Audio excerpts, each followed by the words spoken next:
Et est-ce que vous pouvez nous rappeler un petit peu du risque de cet ARN présent dans le vaccin? J'entends énormément de choses qui sont dites. Je vois des vidéos qui circulent qui, franchement, racontent n'importe quoi. Et certaines de ces vidéos sont très perturbantes. J'en ai entendu une récemment par un universitaire de Paris-Saclay, je crois qu'il s'appelle Velot, qui pendant 35 minutes explique très bien ce que c'est un vaccin ARN.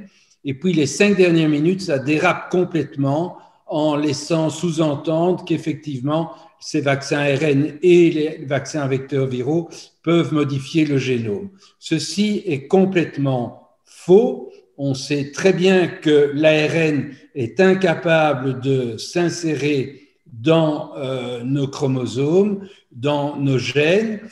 D'ailleurs, une des difficultés pour la mise au point de ces vaccins, c'est que l'ARN injecté est très rapidement éliminé, raison pour laquelle on doit effectivement l'injecter sous forme de nanoparticules lipidiques qui le protègent d'une destruction qui de toute façon va survenir rapidement. Et en fait, dès que le job a été fait en termes de stimulation du système immunitaire, l'ARN disparaît.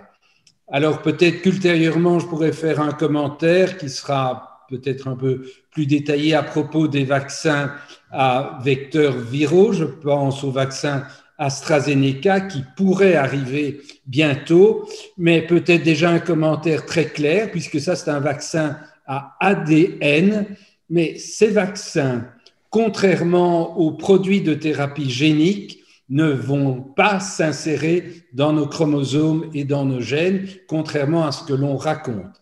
Ils vont gagner le noyau des cellules, mais ils vont rester extérieurs aux chromosomes sous forme de ce que l'on appelle des épisomes.